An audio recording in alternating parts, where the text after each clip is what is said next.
Hey guys, and welcome back. Wow, wow, wow. Looks like Wifey story was quite a hit. Okay, so welcome back to my channel, and I want to thank everybody for your comments and for your concerns, questions. Keep the questions and comments coming, guys. I really, yes, I gotta bling this ring. Oh yes, oh yes. It's a little present from my hubby. And so a lot of people have been asking me, okay, so what happened next? You know, you said that your marriage wasn't. I'm sorry, it's summer in Germany, and that's kind of how it is here. It's hot. That's why I'm in a tank top, very unprofessional looking. Sorry, just let the girls. I need the girls to breathe, and so that means that a lot of biker clubs are also hanging around the place. You know, like biking in the Black Forest. Yeah, this is exactly the round and round Black Forest. I'm super excited, and I just took a break, a little 10-minute break, to come on here and share with you part 2 of being the good wife. um, so just a little recap. Remember, we talked about the fact that a lot of the work that you do in your relationship, whatever, regardless of what kind of relationship it is, a lot of the work that you do is actually the work that you do on yourself, right? So your relationship and the success of your relationship is basically very secondary to how successful you are, depending on where your head is at, what your mind is telling you, and your perspectives about yourself and about the person you're in a relationship with. So sorry about that. So basically that's where we left off. And yes, I did my hair because everybody was telling me, my husband was telling me when he watched the repeat of yesterday's YouTube clip, that I look very Bobo Ashanti, and he's about that, you know, that hair life. And I've always had very gorgeous, luscious, thick locks, and since our second child, I've had to add a little bit extra because I started to thin, and it's getting a lot thicker because as my baby gets older and I use a lot of castor oil and less stress. I digress, but yeah, so that's why I have this beautiful flowy mane that I got for my Christmas gift from my hubby, because he really likes the flowy locks. And yeah, and this shit is hot as hell. But it looks like my hair, and I'm glad that you are probably shocked right now that it's not, but that's the magic of a really good weave. I digress. Let's move on to this video. So we talked about work you do on your relationship is actually the work you do on yourself. And why is this important? We talked about also that it's important to set ground rules, principles, and examples of how you want to be loved. And the way to do that is by modeling to everyone around you, really, how you expect to be treated by the way you treat yourself. So I really found that the genuinity of how that is conveyed is key, and point blank the single most important thing about what real love looks like, right? Because people can know when you're being genuine based on where it's coming from, your unconditionality of how you treat yourself. There's also a really huge index of, my mom likes to call it, your teachable spirit, how teachable you are, and how quickly and honestly you put into practice the things that you learn and believe in. So I have a video, if you haven't checked it out, please check it out, that talks about beliefs and values, believing the things that you value and value the things that you believe in. And the way you do that is by your actions. And your actions, how fast you implement those actions, will depend on how successful you are in any relationship, business, or life lesson. And so when I so today we're going to talk a little bit about let's talk story time, guys. Let's talk about my relationship with my husband, because I know a lot of people see little pictures here and there and they think, oh my goodness, I want that relationship. They're so perfect. They're the perfect couple. We are perfect for each other, and I'll tell you why. My husband and I met when I was in a place and space, as you all know, based on my last video, where I was not willing or ready to sacrifice who I was and what I had learned in order to be somebody that a man, in order to be somebody that wasn't me to please anybody. So I was in a place where I was just going to be me, and I needed to be free to be me. And I didn't know what that looked like, but I knew that it wasn't, it was something new and different, and that I had to learn it as I, excuse me, as I go along in life. And so I met him literally 2 weeks after my breakup, and we just fell totally head over heels infatuated with one another. And I use the word infatuated because I believe that love is work, and the work that you put in can be a joy if you really, really are at that place where you want to give and you want to share, and you're not doing it from a place of you expect something and you are looking for this person to make you happy. And I know what this is going to rub a lot of women the wrong way, but my husband, and it rubbed me the wrong way too, because my husband used to tell me when we first met, and more when we got married, that I can't make you happy. It's not my responsibility. You need to figure this shit out. And when he would say it like that, I would get really, really mad and really angry, and it caused a lot of ill feeling between us, because I really bought into that feeling that he was my knight in shining armor on that white horse who was coming to rescue me. He was supposed to be my shrink, my lawyer, my accountant, my secretary, my everything. And when he, you know, as a human being himself who has his own issues and idiosyncrasies and his own life's journey to go through, that became a heavy burden to bear. And you know, everybody likes to feel like they're a god and that they're somebody, but at some point the human you comes out, and when that human side of him came out, he became totally disgusted with my inability to take care of my own stuff.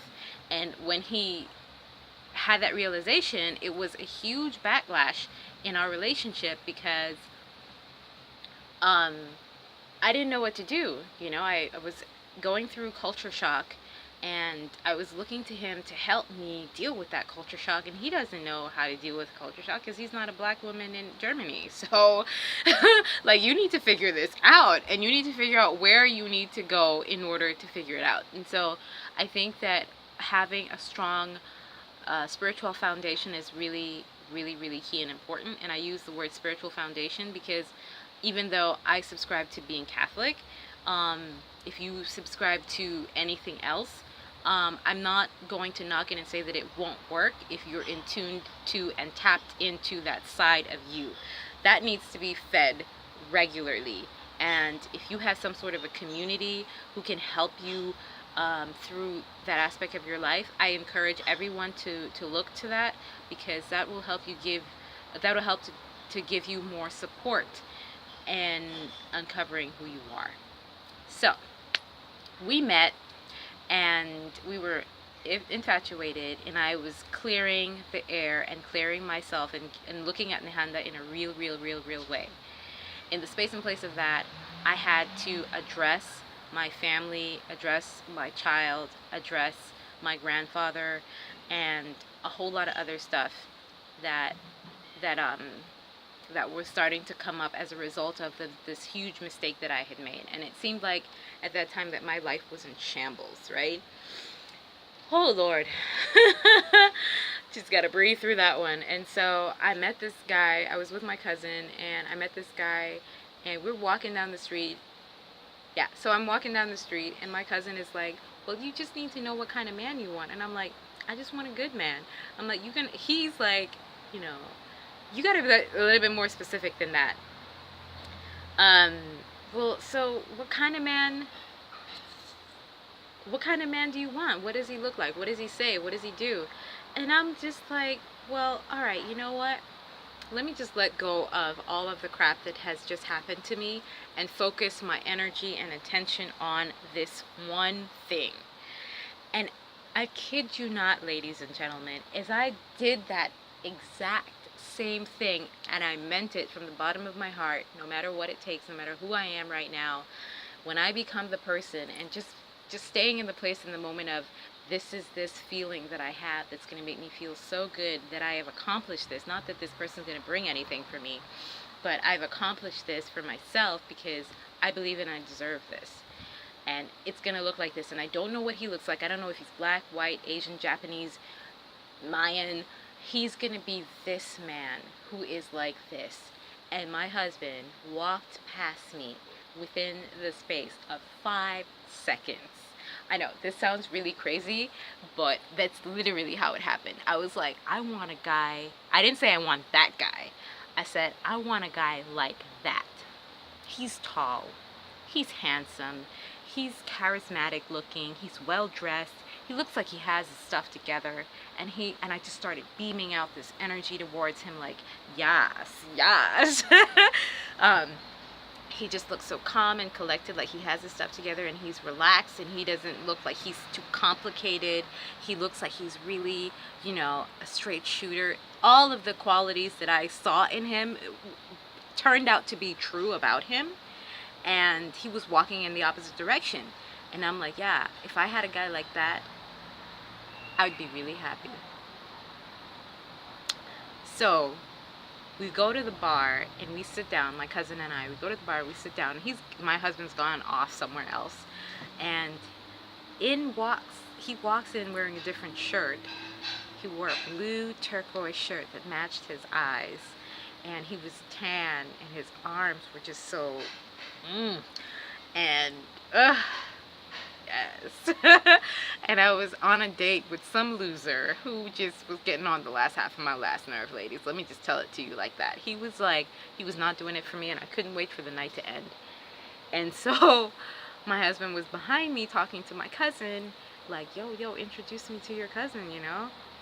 And so I'm having this stupid ass discussion with this stupid ass guy, and my husband was just like, excuse me, miss. Can I buy you a drink? And I was like, oh, what's your name? You know, he's so cute, what's his name? And he's like, hi, I'm Simon, I'm from Germany. And I was like, oh, you're German, bye-bye. And so that was a bad idea, you know, like my cousin was just like, look, you just met this guy.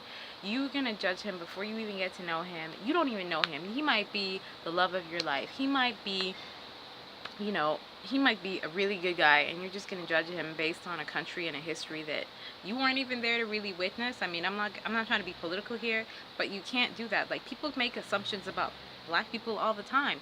How can you make assumption about a guy you haven't even met just because of the way he talks? You know, because of the accent he has. What is that? What's that crap? You just said you wanted to meet the guy. Now he opened his mouth. You don't want to meet him. So come on. Are you serious? Are you serious? And so I was like, oh well, you know. And then I realized that he had left, and I had missed my opportunity and chance. So I thought, and I was just like, you know what? You're right. You're right. I should be more open. I should just make sure that I just focus on the feeling that I'm gonna have when I have somebody that I really can connect with, and not just write guys off just because they don't talk a certain way or think a certain way. So the the date ended that I was on, and I met my husband again that night. I met him 3 times in one night. What are the chances of that? Third time he was just like, yo, you know, dance with me, talk to me, let me buy you a drink. And he was just so intense, ladies. He is a very intense man and very focused, and he has a lot of the qualities that I even when they get on my last nerve, that is exactly what someone like me needs in a partner that I chose to have. And I won't lie to you and say that it is easy all the time, because you know your girl has a big ego, and I like having my way all the time, 100% of the time. And a man like my husband does not allow room for ego or for that kind of behavior. And that is what I need in order to be the woman that I am, that can move the nations that I intend to move. Because if I can't learn to die to myself in my house and teach women what men really want, in the space and place of the fact that he's a man that says what he wants to his woman instead of going out somewhere else to get it, then I don't really deserve the title of high performance life coach. That's the truth. And so he's like, when I act up, he's like, oh, we're not gonna do that.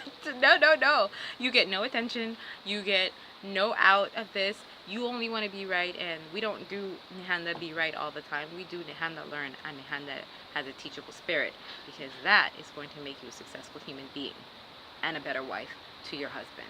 Now, in the space and place of that, I also want to say that marriage is not for everyone. And that is the imputable, that is an inevitable fact of today's society. Some people have it twisted about what they think marriage is supposed to be, and we all lie to ourselves, ladies, at some level, that a man is supposed to be this, and this. The reality of the situation is that you have to be real humble, you have to be real ready, and you have to be real full. You have to come with a full cup. And thank God for God that I was able to do that in my marriage, because a lot of people don't understand that, and they have unmet, unrealistic, and unspoken expectations of their partner to fill that cup. And when you get to a place where you understand that, that's where the real work can happen. And that understanding that is just half the battle, or even less than that. Learning how to fill your own cup in order so you can bring something to your relationship is a true gift and a testament of perpetual sainthood. I mean, if you can come and bring something to a relationship. I mean, I used to think that what I brought to my relationship was my my winning personality, cooking and cleaning, because my husband likes, regardless of what he tells you, he likes his food and he likes his house clean. What I really bring to this relationship is him having a place and space where he doesn't feel judged to be himself, and he can unpack and have quiet and alone time so he can figure out his mind. And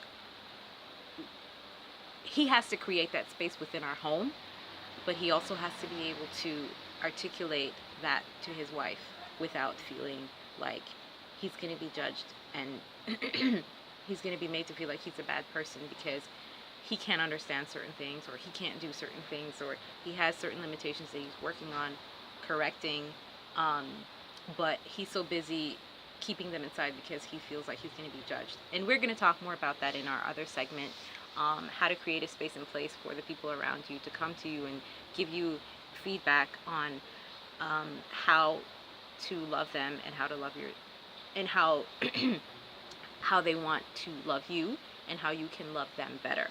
And so this is really a place and space where we teach each other how to ask for what we want, give people the opportunity to say yes or no, and love them regardless of what the answer is. That is where real relationships are built and how they're really made and maintained. And so if you like what you hear, like and subscribe. Give me your comments and feedback, and you know, I love to hear feedback, and I'm so happy that everybody is so excited about our journey. This is not relationship advice, this is just my sharing of what has worked for us. So I love you guys, thank you so much for stopping by, and we'll see each other again soon.